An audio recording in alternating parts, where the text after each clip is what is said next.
வணக்கம் ஃப்ரெண்ட்ஸ். ரேடிகா ஆசை சீரியலில் இன்னைய எபிசோடில் என்ன நடக்குதுன்னு பார்க்கலாம் வாங்க. முத்துவோட கிளாஸ்மேட், அதாங்க ஸ்போக்கன் இங்கிலீஷ் கிளாஸில் படிக்கிற ஒருத்தர் முத்துவை ட்ராப் பண்ண முடியுமான்னு கேட்க அவரை கொண்டு வந்து ட்ராப் பண்ணுறாரு. அவரும் ரொம்ப அக்கறையா, ஏன்பா இவ்வளோ டயர்டாக இருக்க, வரும்போது கூட பார்த்தேன் கண்ணை கசக்கிக்கிட்டே ஓட்டிட்டு வந்தேன்னு கேட்குறாரு. சார், ராத்திரி பகலாக வேலை பார்க்குறோம், அதனால தூக்கம் இல்லைன்னு சொல்ல. வேலை செய்யறது நல்லதுதான், ஆனா தூக்கம் இல்லாம வேலை செய்யக்கூடாது. வெறும் உடல் உழைப்பு மட்டும் முன்னேற்றம் தராதுப்பா அப்படின்னு அவர் சொல்ல. சார், நான் இவ்வளவு கஷ்டப்பட்டு வண்டி ஓட்டியுமே என்னால் தேவையானதை சம்பாதிக்க முடியலைங்க சார். அப்புறம் உழைக்காம எப்படிங்க சார் பணம் வரும்? கையையும் காலையும் ஆட்டினா தானேங்க சார் வயிற்றுக்கு சோறுங்கிறாரு முத்து. முத்து, நான் செப்பேனது முதல்ல புரிஞ்சுக்கோ. பணம் சம்பாதிக்க உழைப்பு மட்டும் பத்தாது. ஆட்டோ ஓட்டுறவங்க, காய்கறி விற்கிறவங்க அந்த கஷ்டப்படுறவாளோ. ஆனால் எல்லாரும் முன்னேறது இல்லையே. நீ வண்டி ஓட்டுறவன் தான், போகிற வர்ற இடத்துல நிறைய பேரை பார்ப்ப. இங்கே உழைக்காதவங்கன்னு யாரையாவது சொல்ல முடியுமா அப்படின்னு கேட்குறாரு அவரு. முத்துவுக்கு ஒரு மாதிரி சுருக்குன்னு இருக்குது. ஏன்னா எப்போ பார்த்தாலும் நாங்கள் உழைக்கிறோன்னு மீனா டைலாக் விட்டுக்கிட்டு இருக்க. அதுவே இவரோட மனசுல நல்லா பதிஞ்சு போயிருக்கு. அப்படியே திகச்சு போய் நிற்கிறாரு. நம்ம ஊர்ல உழைக்கிற வர்க்கம் தான் அதிகம். அவங்கள வச்சு முன்னேறி போற ஆளுங்க போய்கிட்டே இருப்பாங்க. உழைக்கிறவங்க கடைசி வரையிலும் உழைச்சிக்கிட்டே தான் இருக்கணும். வெறும் உடல் உழைப்பால மட்டும் ஒரு மனுஷன் வாழ்க்கையில உயர்ந்துட முடியாதுப்பா. கொஞ்சம் புத்திசாலித்தனம் காவாலி. நீ ஒரு நாளைக்கு எத்தனை மணி நேரம் வண்டி ஓட்டுற அப்படின்னு அவர் கேட்க, முத்து உடனே 18லேருந்து 20 மணி நேரம் சார் அப்படின்னு சொல்ல. ஓ, இது மாதிரி கொஞ்ச நாளைக்கு நீ வண்டி ஓட்டலாம், அதுக்கப்புறம் உன் உடம்பு இப்படி ஒத்துழைக்காது, அப்புறம் என்னப்பா பண்ணுவ அப்படின்னு அவர் கேட்க, முத்துவுக்குள்ள ஏதேதோ உடையிற மாதிரி இருக்கு. உன் மனசுக்கு தெலுசு இன்னும் உனக்கு பணம் வேணும்னா இன்னும் கஷ்டப்படணும்னு. ஆனா அது உன் உடம்புக்கு தெரியாதே, அப்ப நீ என்ன பண்ணுவேன்னு அவர் கேட்க, முத்து கொஞ்ச நேரம் அப்படியே நின்றுட்டு, எனக்கு நீங்க கேட்கறதுக்கு பதில் தெரியலைங்க சார். ஆனா நீங்க சொல்ற மாதிரி என் உடம்பு சோர்வாகிற வரல நான் வண்டி ஓட்டி தாங்க சார் ஆகணும். எனக்கு தெரிஞ்ச ஒரே வேலை இது மட்டும்தாங்க சார். படிப்பும் இல்லை, இதை விட்டா வேற வேலையும் தெரியாதுங்க சார். வேற வழி தெரியலைங்க சார் அப்படின்னு முத்து சொல்ல, அந்த வழியை நுவேதான்ப்பா உருவாக்கணும். வெறும் டிரைவரா மட்டும் யோசிக்காம ஒரு பிஸ்னஸ் மேனா யோசிச்சு பாரு. நம்மளால இவ்வளவுதான் முடியும், நம்ம வாழ்க்கை இதுக்குள்ளதான் இருக்குன்னு செப்பி நீயே உனக்குள்ள ஒரு வட்டத்தை போட்டுக்காத. உன் வேலையை எப்படி பெருசு பண்ணலான்னு யோசிச்சு பாரு. கஷ்டப்பட்டு உழைக்கிறவன் உழைப்பான், ஆனா புத்தியோட உழைக்கிறவன் தான் ஜெயிப்பான் அப்படின்னு அவர் சொல்ல. முத்துவுக்கு ஒன்றும் புரியலைன்னாலும் ஒரு ஃப்ளாஷோட நிமிந்து பார்க்குறாரு. சார், சூப்பர் மேட்ரு சொல்லியிருக்கீங்க சார். கஷ்டப்பட்டு உழைக்கிறவன் பொழைப்பான், புத்தியோட உழைக்கிறவன் ஜெயிப்பான். செம்மையா பொட்டில் அடிச்ச மாதிரி சொன்னீங்க சார் அப்படின்னு முத்து சொல்ல. அதுதான்ப்பா யதார்த்தம். ஒரே இடத்துல நின்றுக்கிட்டு ஓடுனா தூரம் குறையாது. நீ முன்னேறி போகணும்னா உன் உழைப்போட புத்திசாலித்தனத்தையும் சேர்க்கணும் அப்படின்னு அவர் சொல்ல. சார், நீங்க சொல்றதுலேயே நியாயம் இருக்குங்க சார். நான் இது வரைக்கும் வண்டி ஓட்டுறதை பற்றி மட்டும்தான் யோசிச்சிருக்கேன். ஆனால் வண்டி ஓட்டி எப்படி முன்னேறலான்னு நான் யோசிக்கவே இல்லைங்க சாருங்கிறாரு முத்து. அதுதான் முத்து விஷயம். இனிமே கடன் அடைக்கணும்னு இப்படியே ஓடிட்டு இருக்கதை விட்டுட்டு பணம் உன்னை தேடி இப்படி வர வைக்கணுன்றத பற்றி யோசி, அதுக்கான முயற்சியை பண்ணு அப்படின்னு அவர் சொல்ல. முத்துவுக்கு சொல்கிறதெல்லாம் கரெக்டு, ஆனால் அதை எப்படி பண்ணுறதுன்னு தெரியல. அதை எப்படிங்க சார் பண்ணுறதுன்னு அவர்கிட்டயே கேட்க, நீ சம்பாதிக்கிற பணத்தெல்லாம் என்ன செய்யற அப்படின்னு அவர் கேட்குறாரு. வேற என்னங்க சார் பண்ண போகிறேன், ஒரு மாதம் சேர்த்து வச்சு அப்புறமா வட்டியை கட்டி முடிச்சிருவேன் அப்படின்னு முத்து சொல்ல. காணி ஒரு பிஸ்னஸ் மேன் எப்படி தெரியுமா யோசிப்பான் அப்படின்னு அவர் கேட்க, தலையாடுறாரு முத்து. இப்போ நீ கஷ்டப்பட்டு பணம் சம்பாதிச்சு அதை சேர்த்து வைக்கல, ஆனால் ஒரு பிஸ்னஸ் மேன் அவன் சம்பாதிச்ச பணமும் அவனுக்காக சம்பாதிக்கணும்னு யோசிப்பான். நாம தூங்கும்போது கூட நாம சம்பாதிச்ச பணம் நமக்காக சம்பாதிச்சுக்கிட்டே இருக்கணும். அப்படிதான் பெரிய பெரிய முதலாளிங்கெல்லாம் யோசிப்பாங்க. அது ஒரு டெக்னிக், யோசிச்சு பாரு அப்படின்னு அவர் சொல்ல. முத்து யோசிக்க ஆரம்பிக்கிறாரு. நான் சம்பாதிச்ச பணமும் எனக்காக சம்பாதிக்கணுமா, எப்படிங்க சார் அப்படிங்கிறாரு முத்து. இப்போ உனக்கு புரிகிற மாதிரி சொல்லணும்னா, பெரிய முதலாளிங்கெல்லாம் அவங்க சம்பாதிச்ச பணத்தை எல்லாம் எதுலையாவது இன்வெஸ்ட் பண்ணுவாங்க. ஸ்டாக் மார்க்கெட், பாண்டு, பத்திரம், இது மாதிரி எதுலையாவது போடுவாங்க. இல்லை ஏதாவது ஒரு கடையில இன்வெஸ்ட் பண்ணுவாங்கன்னு சொல்றாரு அவரு. அந்த மாதிரி விஷயமெல்லாம் எனக்கு தெரியாதேங்க சார்ங்கிறாரு முத்து. அதே மாதிரி உன்னை பண்ண சொல்லல முத்து. உனக்கு எதுல ரொம்ப திறமை இருக்கோ, எதுல உனக்கு அறிவு இருக்கோ அதை பண்ணு. ஏன்னா நமக்கு தெரிஞ்ச தொழில தான் நாம செய்யணுன்றாரு அவரு. சார் அதுதாங்க சார் செய்யறேன், கார் தான் ஓட்டுறேன் அப்படின்னு முத்து சொல்றாரு. உனக்கு தெரிஞ்ச தொழிலையே வேற மாதிரி செய்ய முடியுமான்னு கொஞ்சம் யோசனை பண்ணு அப்படின்னு அவர் சொல்ல முத்து யோசிக்க ஆரம்பிக்கிறாரு. அவரும் கொஞ்சம் பக்கத்துல வந்து ஒரு அப்பா மாதிரி முத்துவோட தோல்ல கைய வச்சு, இப்படி ராத்திரி பகலா நீ தனியாளா கார் ஓட்டி உனக்கு வேணுங்கிறது சம்பாதிக்கிறது, கடன் அடைக்கிறதெல்லாம் கஷ்டம்ப்பா. அதுவும் இப்ப இருக்கிற போட்டி உலகத்துல நாம இன்னும் புத்திசாலித்தனமா இருக்கணும் அப்படின்னு அவர் சொல்ல, சார் புரியுதுங்க சார், நீங்க சொன்னது என் கண்ணை திறந்த மாதிரி இருக்குங்க சார், இனிமே நான் யோசிக்கிறேங்க சார் அப்படின்ற முத்து சந்தோஷமா அவர் கையை பிடிக்கிறாரு. நான் வரேங்க சார்னு முத்து சொல்ல, இருப்பா கார்ல என்னோட நோட்டு இருக்கு எடுத்துக்கிறேன்றாரு அவரு. இருங்க சார் எடுத்துட்டு வரேன் அப்படின்னு முத்து குடுகுடுன்னு ஓடுறாரு. அவரோட நோட்டை எடுத்துட்டு வந்து கொடுக்க, இந்தா பண்ண கொஞ்சம் பணம் கொடுக்க முத்து அதை வாங்கி பாக்கெட்ல வச்சுக்கிறாரு. பார்த்து பத்திரமா ஓட்டுப்பா அப்படின்னு சொல்லிட்டு அவர் உள்ளர போறாரு. ஆனா முத்து மனசுக்குள்ள அவரு ஒரு பொரிய கிளப்பி விட்டுருக்காரு. அதை அப்படியே யோசிக்க ஆரம்பிக்கிறாரு முத்து. கார் ஷெட்டுக்கு வந்து அங்கேயும் சிமெண்ட் பெஞ்சில் உட்காந்து யோசிச்சுட்டு இருக்காரு. அப்போ செல்வம், கார்த்திக், தினேஷ்னு 3 பேரும் வர்றாங்க. என்ன தனியா உட்காந்துருக்கான் அப்படின்னு சொல்லிக்கிட்டே கார்த்தி வர, முத்து டேய் முத்து அப்படின்னு பக்கத்துல வந்து நின்று கூப்பிடுறாரு செல்வம். முத்து அப்படின்னு கார்த்தியும் கூப்பிட திடுக்குன்னு பாக்குறாரு. என்னடா ஆழ்ந்த சிந்தனையில இருக்கன்னு செல்வம் கேட்க, ஏன்பா கண்ணை திறந்துகிட்டே தூங்குறியா என்ன அப்படிங்கிறாரு கார்த்தி. ஏய் நீ வேற, இப்பெல்லாம் கண்ணு முன்னாலே தூக்கம் வர மாட்டேங்குது, கண்ணு முன்னாடி இருக்கிற பிரச்சனை அப்படி அப்படிங்கிறாரு முத்து. அப்படி என்ன பிரச்சனைன்னு தினேஷ் கேட்குறாரு. ஸ்போக்கன் இங்கிலீஷ் கிளாஸ் போறேன்ல, அங்க வெங்கடேசன் சார் ஒரு ஐடியா சொன்னாரு அப்படின்னு முத்து சொல்ல, என்ன ஐடியான்னு கேட்குறாரு செல்வம். 24 மணி நேரமும் உழைச்சிக்கிட்டே இருந்தா மட்டும் முன்னேறிட முடியாது, பொழப்ப ஓட்டலாமே தவிர வளர்ச்சி இருக்காது. நாம நினைச்சது நடக்கணும், வாழ்க்கையில உயரணும்னா கொஞ்சம் புத்திசாலித்தனமா யோசிக்கணும், வேகத்தோட விவேகமும் வேணும்னு சொன்னாருங்கிறாரு முத்து. நல்ல விஷயம் தானேப்பா அப்படின்னு செல்வம் சொல்ல, இப்ப இந்த கடனை அடைக்க புத்திசாலித்தனமா என்ன பண்ணலான்னு யோசிக்கிறேன் அப்படிங்கிறாரு முத்து. நமக்கு இந்த ஐடியாலாம் சும்மா வராதுப்பான்னு கார்த்தி சொல்ல, வேற எப்படி வரும்னு முத்து கேட்கிறாரு. ஒரு கட்டிங் போட்டா தானா வரும்லன்றாரு கார்த்தி வழிஞ்சுக்கிட்டு. செல்வம் அவர் திரும்பி ஒரு முறைச்சிட்டு இருக்காரு. முத்து எழுந்து அந்த இடத்த விட்டு போறாரு. டேய் சரக்கு போட்டா போதை தாண்டா வரும், ஐடியா எப்படி வரும் அப்படின்னு செல்வம் கேட்க, அடப்போப்பா அப்படின்ற மாதிரி கார்த்தி கையை நீட்டி ஏதோ சொல்ல வர்றாரு. யோசிக்காம இருக்கிறதுக்கு தாண்டா சரக்கு போடணும், யோசிக்கணும்னா தெளிவா இருக்கணுங்கிறாரு முத்து. அப்படியா அப்படின்னு பார்க்க, எப்படியாவது தொழிலை டெவலப் பண்ணி கடனை அடைக்கணும்னு முத்து சொல்றாரு. முத்து கடனை அடைக்கணும்னா நம்ம கிட்ட நிறைய வண்டி இருக்கணும், தொழிலை டெவலப் பண்ணணும்னாலும் நம்ம கிட்ட நிறைய வண்டி இருக்கணுங்கிறாரு தினேஷ். முத்து இவன் சொல்றதும் கரெக்டு தானேடா, நிறைய வண்டி இருந்தா வாடகைக்கு விடலாம்ல அப்படின்னு செல்வம் சொல்றாரு. நானும் அதை தாண்டா யோசிச்சுட்டு இருக்கிறேன். நம்ம பழைய ஓனர் தன்ராஜ் சார் இருக்கார்ல, ஞாபகம் இருக்கான்னு முத்து கேட்க, தெரியுமே, முன்னாடி டிராவல்ஸ் கம்பெனி வச்சிருந்தாரே அப்படிங்கிறாரு செல்வம்.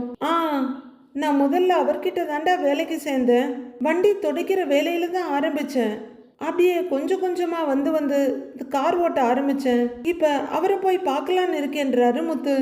நான் கடைசியா அவரை பத்தி கேள்விப்பட்டப்ப அவர் டிராவல்ஸ் தொழில விட்டுட்டார்னு கேள்விப்பட்டேன், வேற எதுவும் பண்ணலையாமேன்றாரு செல்வம். முத்து ரொம்பவே யோசனையா இப்படி எப்படி நடக்கிறாரு.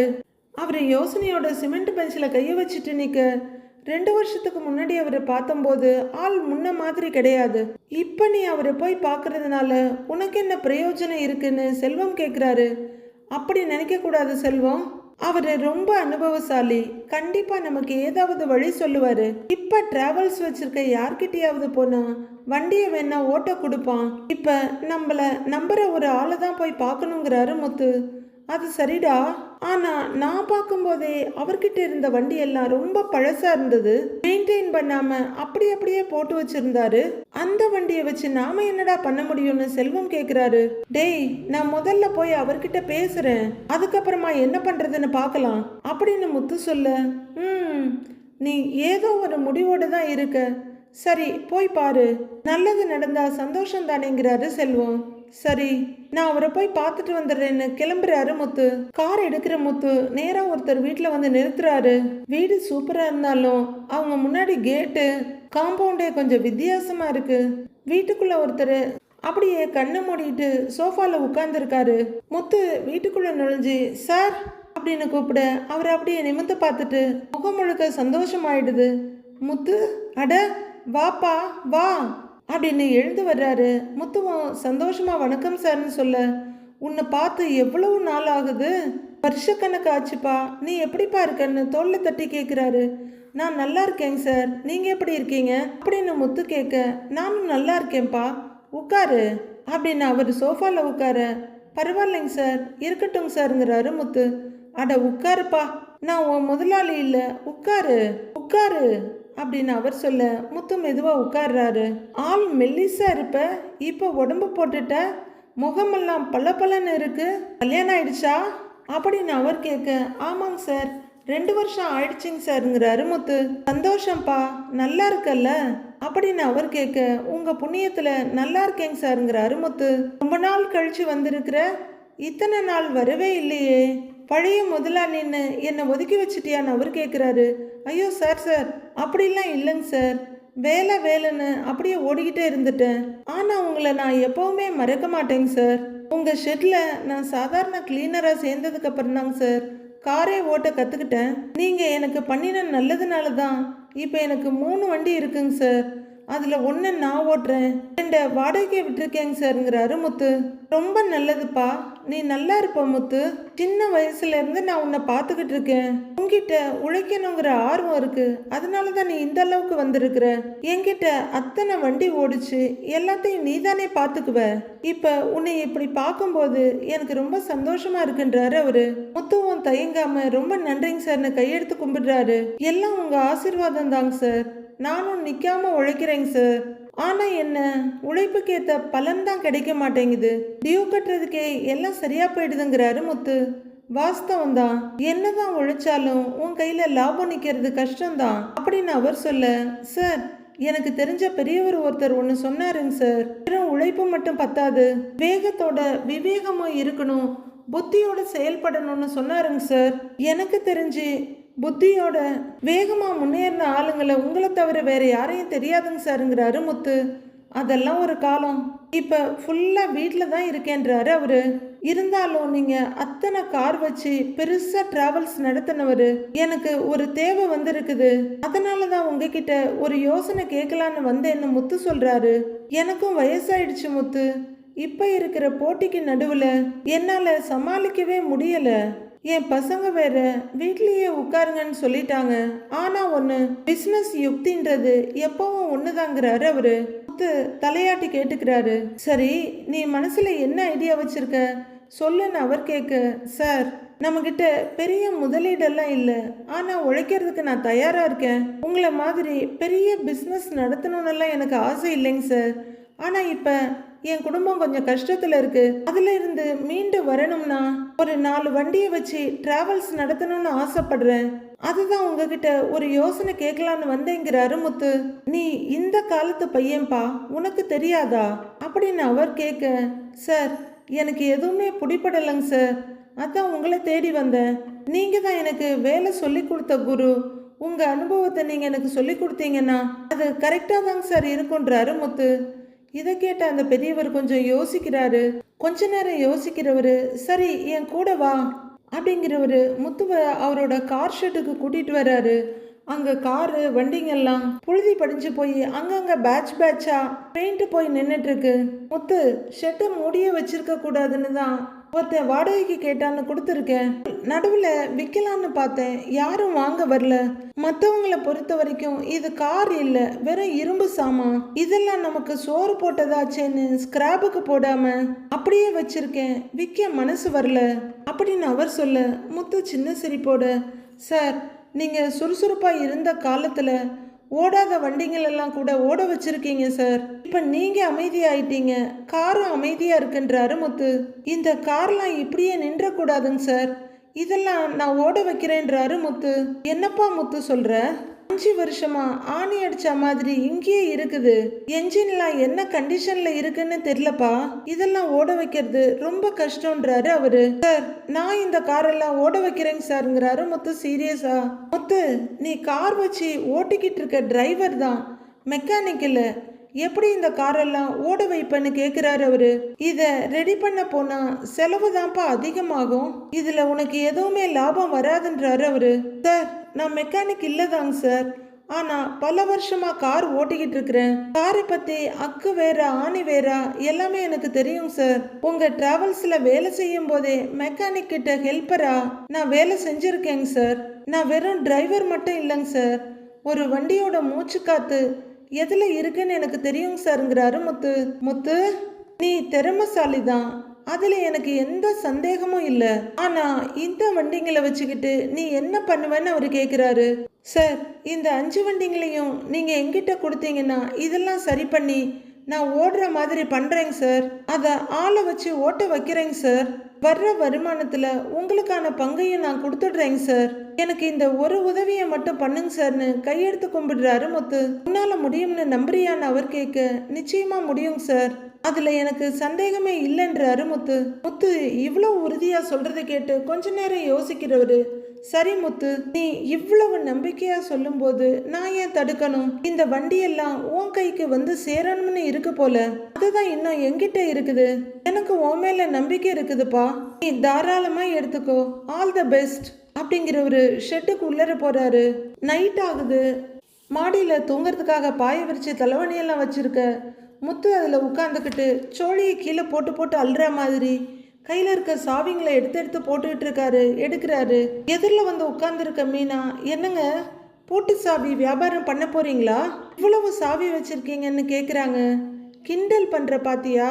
தன்ராஜ் சாரு நான் சொன்னதுக்கு சம்மதிச்சிட்டாரு. அவரோட ஷெட்ல இருக்க கார் எல்லாம் இப்ப என்னோடையது, அதோட சாவி தான் இதெல்லாம். எனக்கு எவ்வளவு சந்தோஷமா இருக்கு தெரியுமாங்கிறாரு முத்து. என்னால உங்களை மாதிரி அவ்வளவு சீக்கிரம் சந்தோஷப்பட முடியலங்கன்னு மீனா சொல்ல, ஏன்னு கேட்குறாரு முத்து. எனக்கு என்னமோ நாம பெரிய ரிஸ்க் எடுக்கிற மாதிரி தெரியுது அப்படின்னு மீனா சொல்ல, ஏன் மீனா இப்படி சொல்லிட்டு இருக்கிற? இது நம்ம வாழ்க்கையை மாற்ற போறதுக்கான ஒரு வாய்ப்பு.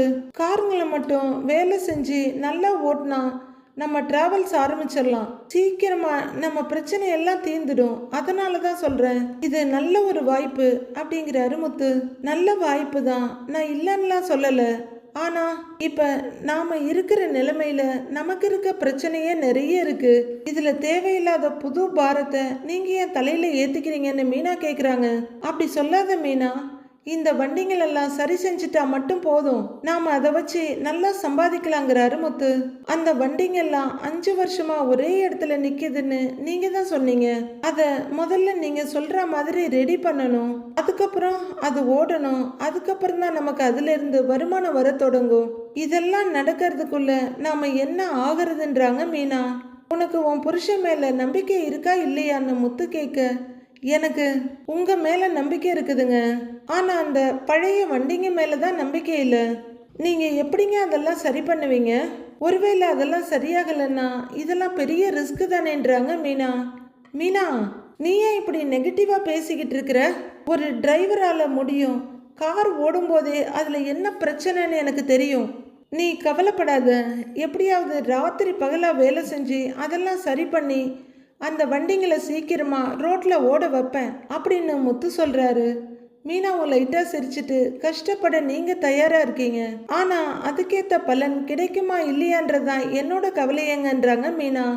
கண்டிப்பா கிடைக்கும் மீனா, என்ன நம்பு. இந்த வண்டிங்க தான் நம்ம குடும்பத்தோட தலையெழுத்தையே மாத்த போகுது. பயப்படாத மீனா, இந்த முத்து தோத்து போக மாட்டான் அப்படின்னு முத்து ரொம்ப கான்ஃபிடென்ட்டோட சொல்ல, நீங்க ஜெயிப்பீங்கன்னு எனக்கு தெரியுங்க. நீங்க இவ்வளவு உறுதியா சொல்லும்போது அதை நான் தடுத்தா நல்லா இருக்காது. ஆனா ஒண்ணு, ரொம்ப கஷ்டப்பட்டு வேலை செஞ்சு உங்க உடம்ப மட்டும் வருத்திக்காதீங்க அப்படின்னு மீனா சொல்ல, மீனா நீ சரின்னு சொல்லிட்டாலே நான் பாதி ஜெயிச்ச மாதிரி. நீ வேணும்னா பாரு, இன்னும் கொஞ்ச நாளையில எம்எம் டிராவல்ஸ் வண்டி தான் இந்த ஊர் ஃபுல்லா ஓட போகுது பாரு. இந்த சாவி எப்படி முதல்ல அப்படின்னு மீனா கையில கொடுக்குறாரு முத்து. மீனா அதை கையில வாங்கிட்டு பார்க்க, இப்ப அதை திருப்பி என்கிட்ட கொடுன்னு கேட்குறாரு. மீனாவும் சிரிச்சுட்டு அவர் கையில வைக்கிறாங்க. இப்ப எதுக்கு என் கையில கொடுத்தீங்க, திரும்ப வாங்குறீங்க அப்படின்னு மீனா கேட்க, மீனா உன் கைப்பட்டாலே போதும், எல்லாமே நல்லதா நடக்கும், உன் கை ராசி அப்படிங்கிறாரு முத்து. இனிமே பாரு, இந்த வண்டிங்களும் மாறப்போகுது, நம்ம வாழ்க்கையும் மாறப்போகுது அப்படிங்கிற முத்து ஒரு நம்பிக்கையும் உறுதியுமா கையில இருக்க சாவியை பாக்குறாரு. மீனாவும் நல்லது நடந்தா சரின்னு சந்தோஷமா பார்த்துட்டு இருக்காங்க. அடுத்த நாள் பொழுது விடியுது. ரோட்ல ஒரு இடத்துல கார் நிக்குது. அது சிந்தாமணியோட கார். அவங்களோட மெயின் அல்லக்கை இறங்கி ஓடி வந்து அக்கா அப்படின்னு கார் கதவை திறந்து விடுறாரு. அப்போ அவங்கள தாண்டி போன கார் அங்க நிக்குது. கார் வந்துருச்சுக்கா அப்படின்னு அவர் சொல்ல, சிந்தாமணி கார் பக்கமா நடக்க அதுல இருந்த ஃபினான்சியர் இறங்கி வர்றாரு. இறங்கி வந்த ஒரு கையில ஒரு ஃபைலோட, சாரி ஒரு ரெஜிஸ்ட்ரேஷன் இருக்கு, அங்க போகணும், அதனாலதான் உங்களை ஆபீஸ்க்கு வர வைக்க முடியல, வழியிலேயே பார்த்துடலான்னு நினைச்சேன் அப்படின்னு ஃபினான்சியர் சொல்ல, அது பரவாயில்ல, எனக்கு என் வேலை ஒழுங்கா நடக்கணுன்றாங்க சிந்தாமணி. அவரு அந்த ஃபைலை நீட்டி, இந்தாங்க மனோஜும் அவங்க அம்மாவும் சைன் பண்ண பாண்ட் பேப்பர், ஏற்கனவே அவங்க வீட்டு பத்திரம் உங்ககிட்ட தான் இருக்கு, இதையும் வச்சுக்கோங்கன்னு நீட்டுறாரு. இல்ல இல்ல, இதெல்லாம் உங்ககிட்டயே இருக்கட்டும், எனக்கு உங்க மேல நம்பிக்கை இருக்கு, அந்த வீட்டை ஏலத்துல விடுறது மட்டும் எந்த பிரச்சனையும் வரக்கூடாது, அதை ஞாபகம் வச்சுக்கோங்கன்னு சிந்தாமணி சொல்ல, அதெல்லாம் எந்த பிரச்சனையும் வராது, நம்ம அவங்களுக்கு ஆல்ரெடி கொடுத்த கெடு முடிஞ்சிருச்சு, நாம கொடுத்த பீரியட்குள்ள அவங்களால பணத்தையும் கட்ட முடியல, ஸோ ஏலம் விடுறதுக்கு நம்ம ஆல்ரெடி நோட்டீஸ் அனுப்பியாச்சு, எல்லாமே பக்காவா பிளான் படி தான் போய்கிட்டு இருக்குது, கண்டிப்பா வீடு உங்க கைக்கு வந்துருங்கிறாரு ஃபினான்சியர். அப்படியெல்லாம் அஜாக்கிரதையே இருக்க முடியாது, அந்த முத்து பணத்தை ரெடி பண்ணிட்டான் அப்படின்றாங்க சிந்தாமணி. உடனே ஃபைனான்சியர் திடுக்குன்னு என்ன சொல்றீங்க அப்படின்னு ஃபைனான்சியர் ரொம்பவே அதிர்ச்சியோட கேட்குறாரு. அந்த முத்து 4-5 ஓட்ட காருங்களை வாங்கி வச்சிருக்கானா அப்படின்னு சிந்தாமணி சொல்ல, எதுக்கு அப்படின்னு ஃபினான்சியர் கேட்க, அந்த காரெல்லாம் விற்று தான் பணத்தை ரெடி பண்ண போறானா, அதையெல்லாம் ஓடுற கண்டிஷனுக்கு கொண்டு வந்து அதை வாடகைக்கு விட்டு சம்பாதிக்க போறானா அப்படிங்கிறாங்க சிந்தாமணி. இதை கேட்ட ஃபினான்சியருக்கு, ஃபோ இவ்வளவுதானா அப்படின்ற மாதிரி ஒரு சின்ன சிரிப்போட, அதெல்லாம் அவன் எப்ப சரி பண்ணி வாடகைக்கு விட்டு எப்ப சம்பாதிச்சு 38 லட்சத்தை கார் ஓட்டியே சம்பாதிக்கணும்னா அவனுக்கு அதுக்கு 30 வருஷம் ஆகும் அப்படிங்கிறாரு ஃபினான்சியர். சிந்தாமணியை சிரிச்சுட்டு, அது என்னமோ உண்மைதான், நேர்மையா சம்பாதிச்சுதான் வீட்டை மீட்க போறானா, இன்னைக்கு இருக்கிற காலகட்டத்துல நேர்மையா உழைச்சி ₹1 சம்பாதிக்க முடியுமான்னு கேக்குறாங்க சிந்தாமணி. ரொம்ப நல்லவங்களோட பிரச்சனையே அதுதான், சம்பாதிக்க 1000 வழி அவங்க கண்ணு முன்னாடி தெரியும், ஆனா தன்னை நல்லவேன்னு காட்டிக்க அவங்க சூஸ் பண்ற வழி இதுதான், எப்பவுமே அந்த வழி அவங்கள முன்னேறவே விடாது, கடைசி வரைக்கும் அந்த நேர்மையை கட்டிக்கிட்டு அதே இடத்துலயே இருக்க வேண்டியதுதாங்கிறாரு ஃபினான்சியர். அதனாலதான் அவங்க வீடு இப்ப ஏன் கைக்கு வரப்போகுது, இதெல்லாம் அவங்களுக்கு சொன்னா புரியாது, அந்த முத்து கார் ஓட்டியே வீட்டை மீட்டர்லான்னு நினைக்கிறான் அப்படின்றாங்க சிந்தாமணி. ஏலம் விடுறதுக்கு நம்ம சைட்ல இருந்து எல்லா ஏற்பாடும் பண்ணியாச்சு, லீகலா நடக்கிற மாதிரி இருந்தாலும் அங்க ஏலம் எடுக்க வரப்போறது எல்லாமே நம்ம ஆளுங்க தான், நீங்க சொன்ன மாதிரி எல்லா ஏற்பாட்டையும் பக்காவா பண்ணிட்டேன்றாரு அவரு. சூப்பர், என்ன மீறி அந்த வீட்டை எங்கேயும் வெளியில போக விட மாட்டேன், அந்த வீடு என் பேருக்கு வரணும், அப்பதான் அந்த முத்துவுக்கும் மீனாவுக்கும் இன்னும் வலிக்கும்ன்றாங்க சிந்தாமணி. ஆல்ரெடி அவங்க இன்கம் டேக்ஸ் ஆபீசரை கூட்டிட்டு வந்து என்ன த்ரெட்டன் பண்ணாங்கன்றாரு ஃபினான்சியர். அதுக்கு பயந்துருக்கலாம் நீங்க வேணும்னா, ஆனா அதுக்கெல்லாம் பயப்படுறவன் நான் கிடையாது அப்படின்னு சிந்தாமணி சிரிக்கிறாங்க.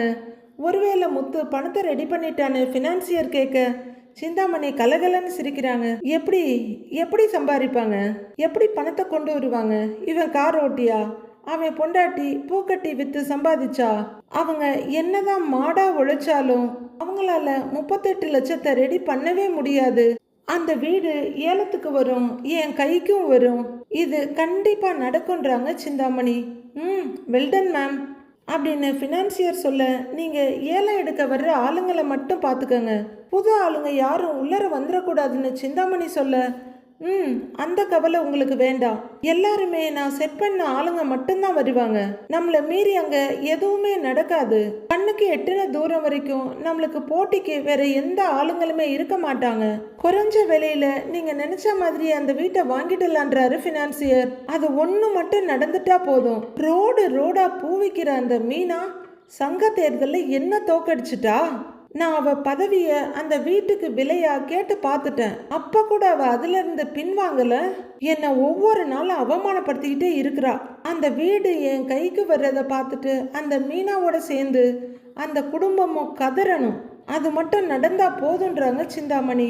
கண்டிப்பா நடக்கும். இதுக்கு மேல அவங்களால வீட்டை வாங்கவே முடியாதுங்க மேடம் அப்படின்னு ஃபினான்சியர் சொல்ல, எல்லாத்தையும் நீங்க சரியா பண்ணிடுங்க, உங்களுக்கு வர வேண்டிய கமிஷன் உங்களுக்கு கரெக்டா வந்துடும்ன்றாங்க சிந்தாமணி. சரி, நடக்க வேண்டியதை நான் பாத்துக்கிறேன், நான் வரேன், அவர் கிளம்ப.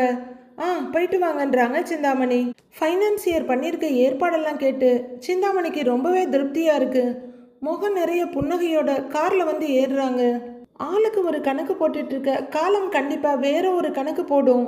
அதுதான் உண்மையிலேயே ஜெயிக்கும். அடுத்து என்ன நடக்க போகுதுன்னு வர எபிசோட்ல பார்க்கலாம் ஃப்ரெண்ட்ஸ்.